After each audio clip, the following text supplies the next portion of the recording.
happening? Hello, hello. Let's see. Sometimes it starts recording before it says it's recording, so I have no idea. All right, here we go. It's Thursday, February 18th, 2021. Welcome, get in here. Anybody joining? Hello, hello. Can you hear me? Say if you can hear me or not. Hey, Jamil, what's up? Jen, hello. Jason, hey. How's it going, guys? Hey, John. Hey, Frankie. Veronica, hello, hello from Illinois. I have family in Illinois. Robin, hey. Laura, hello, hello, guys. Get in here. Get in here. Get in here. No, I shouldn't say that. That's terrible. What's going on? How are you guys doing? Um, yes, Kim, I always say, can you hear me? It's like a thing. It's like I don't know. Can you hear me? Come in, Tokyo. It's just something I do. I don't know. Okay, so a lot going on. I'm gonna be completely honest with you. Yesterday was a tough day for me. I was a Rush baby. I grew up on Rush Limbaugh, and my mom would listen to him in the car, uh, running errands, and then taking me to school when he was on during those times. And my grandfather also listened to Rush. My whole family does. He was bigger than life, irreplaceable, an icon that just pioneered conservatism. He enabled me, like personally impacted me by not apologizing for being conservative, actually being proud to be conservative, speaking out about conservatism, loving this country, not apologizing for it, um, and a huge influence, just huge influence. I love radio. Like I listen to the radio all the time. Rush was a person I listened to daily, and he will be so deeply missed. I uh, I also listen. I listen to a night radio. Like I'm kind of a geek that way. I love radio, and I would love to actually get into radio at some point. I do it once a week. I'm actually going on later today, but I think that there's power in speaking up and speaking out and having a say and not apologizing for what you truly believe in. And I truly believe in conservatism. I absolutely love this country, and I'm so thankful for his voice. It was always like when all the chaos was happening. I don't know if you guys listen, listen to him, but when all the chaos would be going on, I'd be like, okay, well, let's hear it. Let's just calm down. Let's hear what Rush has to say. So I'm gonna miss him terribly, and and it's actually kind of caused me to think, okay, we've got to carry on the torch, right? We got to keep to lay down now after he's done so much would be such a shame. Like we have to now more than ever speak up and speak out and have a say.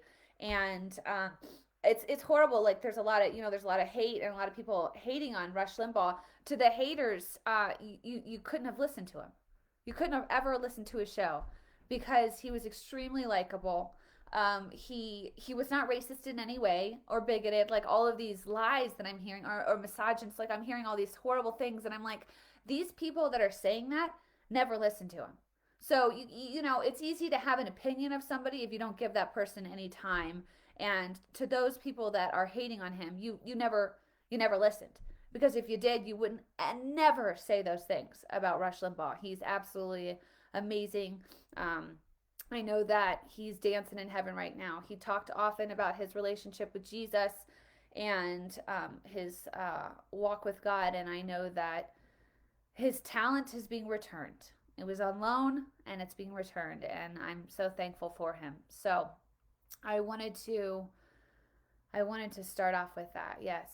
Okay. So since I joined you guys last, Trump has been acquitted. So it's acquittals, two acquittals. It's like he's holding records now. And actually, when you think about it, what a champ! right? What a champ for the swamp to acquit you twice, try to acquit you twice, try to impeach you twice, and you're acquitted twice. Like that's just such an accomplishment. What I would wear that as a badge. Like the swamp came after me and I defeated them twice. Like bring it. So I think a lot of stuff is in store for Donald Trump. I think that he's not done. I think that he's going to make some waves here in the coming months, coming years. So buckle up for that. I thoroughly enjoyed. Let's just talk about it. Nancy Pelosi's meltdown. I don't know if you guys saw it. I reenacted it. Facebook totally. I got like hundreds of thousands of views on other social media accounts, and Facebook gave me 5,000 views. So if you don't think I'm being censored on Facebook, okay. But I did a reenactment of her meltdown. She was so mad, like because there's talk that they're just gonna censure Trump, and she's like, he can't censure somebody that incited an insurrection, and she loses it. She looks like she's hammered. So I just simply reenacted it. Literally, just said what she said, and that was fun. Good times. Want to talk about Biden town hall? Did not watch the Biden town hall, but I saw some retakes from it and a lot of clips. Um, let's be honest. If I was a Democrat right now, I would not want Joe Biden doing town halls. I wouldn't want him in public speaking at all, really, because he was safer when he was in his basement. Really, he was safer in his basement. The fact that he's emerged from his basement, he's now roaming the halls of the White House, kind of terrifying. And it's really terrifying when he starts talking. Okay, so he in the town hall, he basically insinuated that black people don't know how to get on the internet.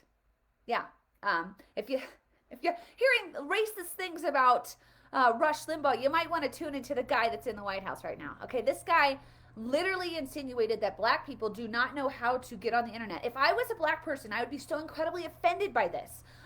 See, but the media doesn't even cover it. Like they just like roll right past it. That's so offensive and extremely racist to say that. Like that's so racist to imply that a certain race of human beings are not technically savvy and don't have the ability to get on the internet like other races do. It's just so racist. But he's also the guy that said you're not black if you're not going to vote Democrat. He's also the guy that said you have to have an Indian accent to work at 7-Eleven. He's also the guy that said what else did he say? He said so many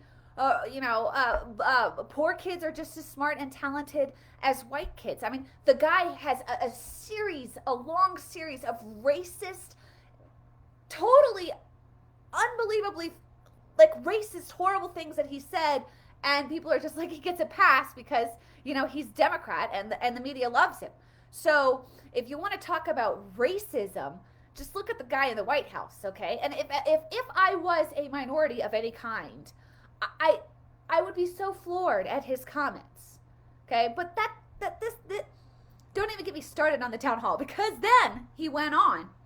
The guy went on. He kept talking, shouldn't be talking, and basically said that the Chinese Communist Party has cultural differences, than we're culturally different. America's culturally different than the Chinese Communist Party regime. Okay, so he excuses their behavior. Now, I specifically worked for a think tank in DC heading into this last election on China. Okay, if you guys have been following me for a while, I've been covering China, talking about China. And when I say China, I'm talking about the Chinese Communist Party. I'm not talking about the people of China. God help those people because they are under a horrible, terrible, dictatorish regime that hates God. So when I say China, I'm talking about the Chinese Communist Party. Now, the Chinese Communist Party, if you guys remember, I had a woman that escaped the concentration camp. She was held there for over a year. Then she was able to flee to Australia and then able to get to New York. She was held there, brainwashed, in these concentration camps, treated horribly, abused, persecuted, just terrible, horrific things happened to her in these concentration camps. Then I specifically talked to Uyghurs that are from the region in China that are specifically being put in concentration camps. Now, the thing about what the Chinese Communist Party is doing, they do not like this Muslim minority group called the Uyghurs that are in China, okay? And they are sending Han men, which is the pure Chinese, is what they say. Talk about racist, okay? So the pure Chinese Han men are going into these Uyghur villages and raping these women to impregnate them to eliminate their ethnicity. Okay, okay, and then they're putting a lot of these people in slave labor camps. They're also harvesting organs over there, and the guy in the White House is saying totally okay because we have cultural differences. If you have any kind of heart, if you have any kind of belief in human rights and human dignity and protecting humans, then you would not support the guy in the White House, because what he said should enrage and infuriate every single American in our country. Doesn't matter what side of the political aisle you're on. Rape is not okay. Okay, labor and forced concentration camps are not okay. Okay, ethnic cleansing is not okay.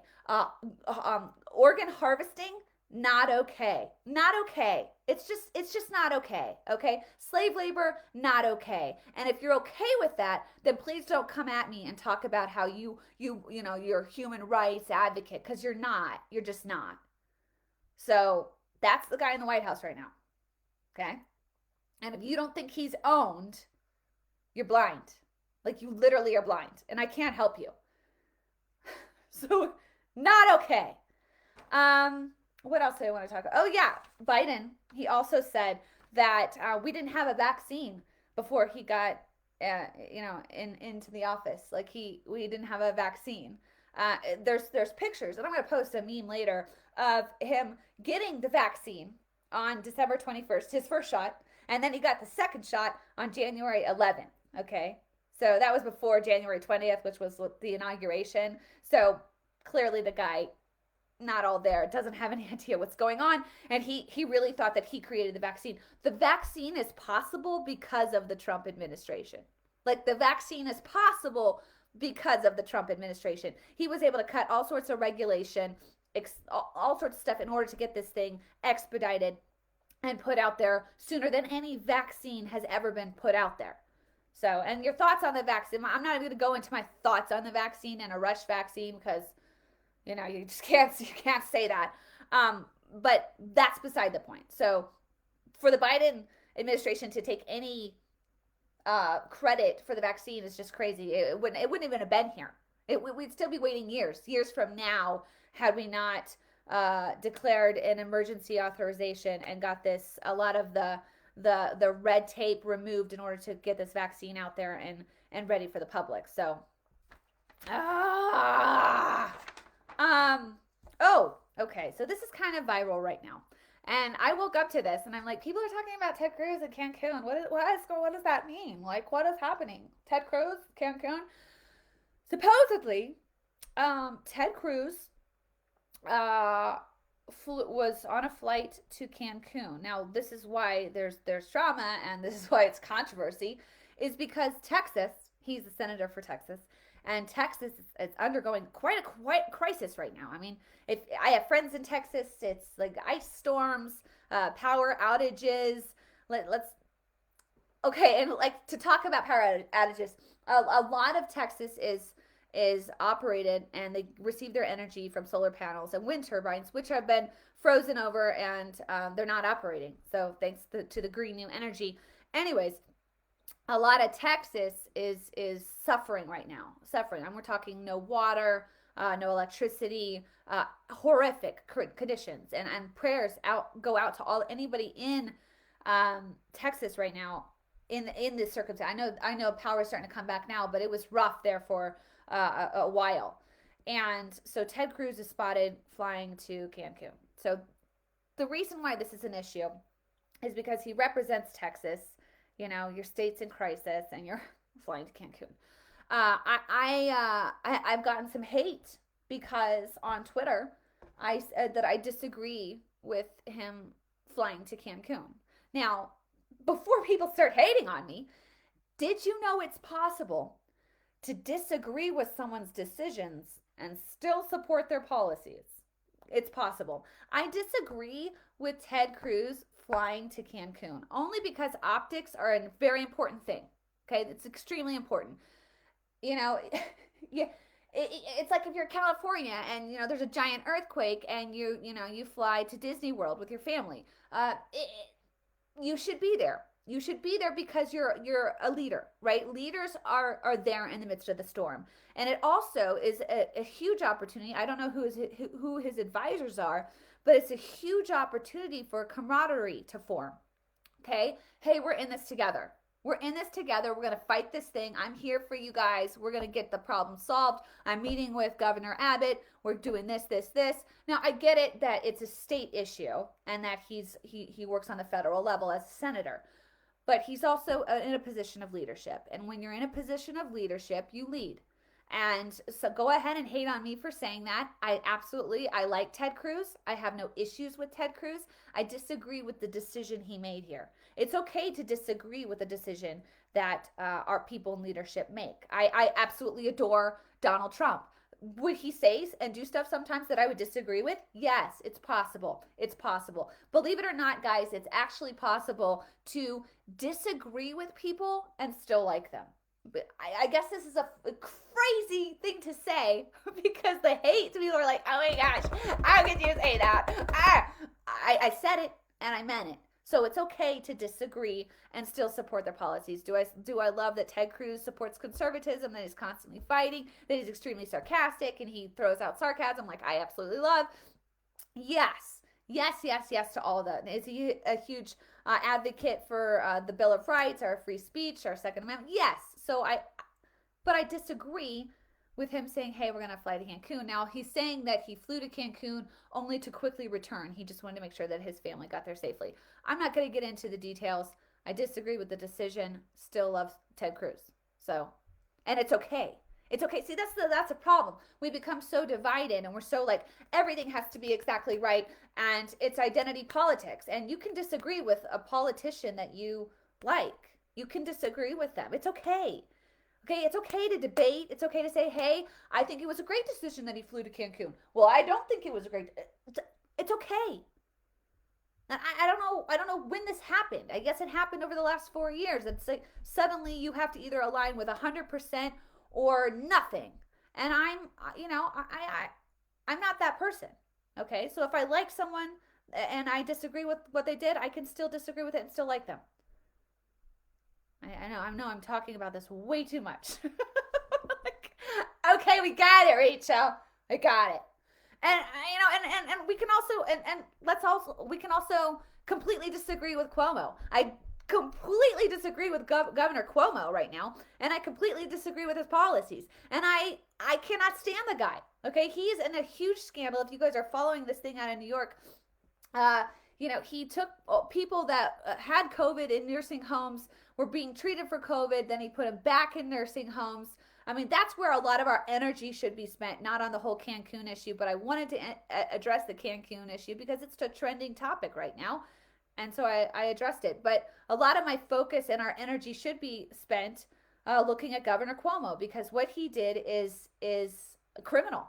And then, then they took the people that had COVID and they put them back in the nursing homes, and thousands of people died that unnecessarily should not have died. And then he hid the evidence. So this guy's under a lot of heat right now. People are whistleblowing. Even Democrats are calling him out, the attorney general there of the state of New York. It's a hot mess. Okay. And I'm so thankful that light is finally being shown on this thing because this guy's a dirty guy doing bad things. And then he started threatening people that were going to talk about the scandal, and not a good person. So hopefully more light is shed on this issue, and I think he should resign. I think he should actually totally resign, and I think that he could face some charges here.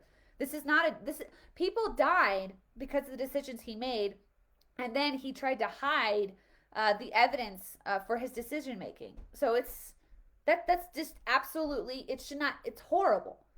Absolutely horrible. So get him out of there. Resign Cuomo. We should have that trending. Um, what else did I want to say? So that's pretty much my wrap on that. What's going on? I am going on the radio from 3 to 5 p.m. Mountain Time, klzradio.com, klzradio.com. I go on there with a guy named John Rush. Last time we totally like argued. And I love arguing. I don't think there's anything wrong with arguing and debating. I disagree with him on a lot of stuff, but I still come on. We still talk about it. It's okay. We're on the same team. See, and that's something I want to talk about really quick as I close this whole thing down is I'm finding that, like, for instance, I spoke at an event this last Friday, and I had people coming at me that I shouldn't have spoken at this event because they disagreed with the people that were leading this event, okay? And what I'm finding is in the conservative movement, Republicans, whatever, there's a lot of infighting, right? There's a lot of infighting, there's a lot of arguing, and there's just a lot of gossip, gossip, gossip. And I don't play that. I don't do that. I'm not participating. That's just not my scene. I don't do that. Okay. And to the people that had an issue with me talking at this event, I will talk to anybody. Okay. I will talk to anybody.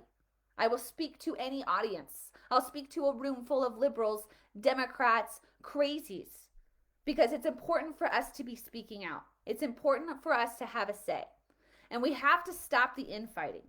We have to absolutely stop it, because the thing that the Democrats do right is they infight, but then they also unite because Goliath's on the battlefield and they're trying to take out Goliath, right?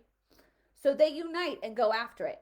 What a lot of times we do is we fight, and Goliath's out here just swinging away, slaughtering, just wreaking hell, and we're all like, meh. We got to join together and we have to go after the true enemy. The true enemy is communism. The true enemy is socialism. The true enemy is a war on God, okay? A war on Christianity, a war on the truth. That's our true enemy. So we have to unite and go after that. And I think a lot of this happens and takes place is because people get offended. And I'm really studying right now. I'm reading a great book by John Bevere, The Bait of Satan, because I feel like we get offended and we take offense to something, and that shuts us down from operating under our true calling. And we have to stop being offended. We have to stop it. I think that's a reason why we're seeing a lot. We're lacking in the miraculous in the church right now because people are harboring offense. I think that we're lacking in advancing the conservative cause because people are harboring offense. Do not be offended.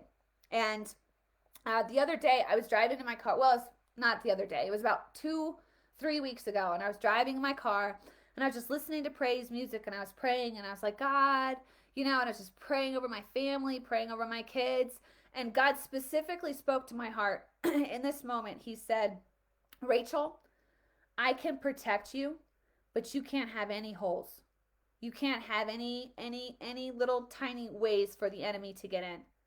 And immediately I felt convicted. I was like, well, what are you talking? Like, what do you mean by that? And he goes, you're harboring offense. You are harboring offense. And there have been people that have offended me. And they've spoken out against me. They've said wrong things about me. They've hurt my feelings.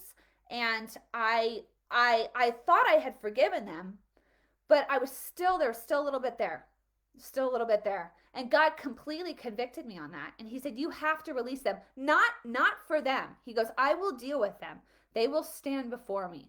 I will have my one-on-one moment with them. But this is for you. And it's to be able to protect you and to be able to keep you healthy and to be able to keep you safe and your children safe. And you cannot have any root of bitterness, any root of offense at all. At all. And it was a huge conviction for me. And immediately I was like, God, give it away. Give it away. I mean, and I'm sure if you take a moment along with God, there have been people that have hurt you. It might be family, it might be friends, it might be people in the political, in political movement, within the party, outside of the party, whatever. But do not let that grow in you, because that's going to prevent you from walking in the fullness of your calling. It's going to prevent you from walking under the anointing of the Most High God. It's going to prevent miracles from happening in your life. It's going to prevent healing from happening in your life. It's going to prevent you from moving forward into the full authority that God has called you to walk in. So I just wanted to relay this because this is something that God has totally just checked me on. So I was like, you know what?